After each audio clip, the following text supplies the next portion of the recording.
अन्विता सुजाता अजित किर्दर. माझ्या शाळेचे नाव जिजामाता बालक मंदिर सातारा.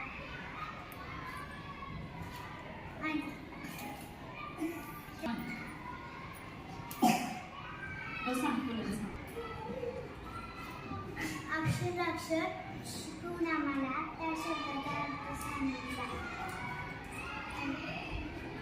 कधी प्रेमाने कधी कधी रागवून